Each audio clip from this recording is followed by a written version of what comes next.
सजली ही भूमी स्वातंत्र्याची, आता वेळ आली आहे स्वप्ने साकार करण्याची. फक्त झेंडा फडकवणे म्हणजे देशभक्ती नाही मित्रांनो. खरे स्वातंत्र्य तेच आहे जिथे प्रगती होईल प्रत्येकाची, जिथे प्रगती होईल प्रत्येकाची. आदरणीय व्यासपीठ, वंदनीय गुरुजन वर्ग आणि माझ्या मित्रमैत्रिणींनो, सर्वांना स्वातंत्र्य दिनाच्या खूप खूप शुभेच्छा. आज 15 ऑगस्ट. दरवर्षीप्रमाणे आपण तिरंगा फडकवू, राष्ट्रगीत गाऊ आणि टाळ्या वाजवू. पण आज मी तुम्हाला 1947चा इतिहास सांगण्यासाठी आलेली नाही. तो इतिहास आपल्या रक्तात आहे आणि कायम राहील. आज मी इथे बोलायला आली आहे ते आजच्या भारताविषयी आणि आपल्याला हव्या असलेल्या खऱ्या स्वातंत्र्याविषयी. मित्रांनो, आपल्या पूर्वजांनी आपल्याला इंग्रजांच्या गुलामगिरीतून मुक्त केले, पण आज आपण खरोखर पूर्णपणे स्वातंत्र्य आहोत का, याचा विचार करण्याची गरज आहे.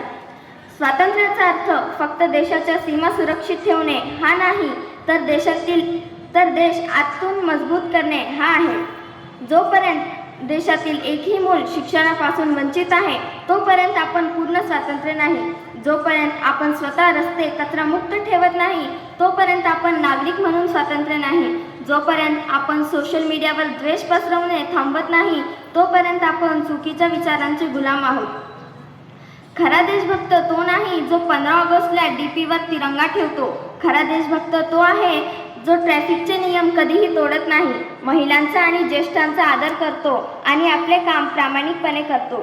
मित्रांनो, भविष्यात आपला भारत देश कसा असेल हे सरकार काय करते यावर नाही, तर आपण काय करतो यावर अवलंबून आहे. आपला एक छोटासा बदल, जसे की झाडे लावणे, गरजूंना मदत करणे आणि आपले अभ्यास प्रामाणिकपणे करणे, या देशाला महासत्ता बनवू शकतात. चला तर या ऐतिहासिक दिवशी आपण प्रतिज्ञा करूया की आपण फक्त स्वातंत्र्य दिन साजरा करणार नाही, तर एक जबाबदार नागरिक बनवून दाखवू. असा भारत घडवू जिथे प्रत्येक व्यक्ती सुरक्षित असेल आणि प्रगती प्रत्येकाच्या घरापर्यंत पोहोचेल. शेवटी एवढेच म्हणेन, नव्या युगाची नवी स्वप्ने मिळून सारे पाहूया. नव्या युगाची नवी स्वप्ने मिळून सारे पाहूया. माझ्या भारताला जगात सर्वात श्रेष्ठ बनवूया. माझ्या भारताला जगात सर्वात श्रेष्ठ बनवूया. जय हिंद, जय भारत.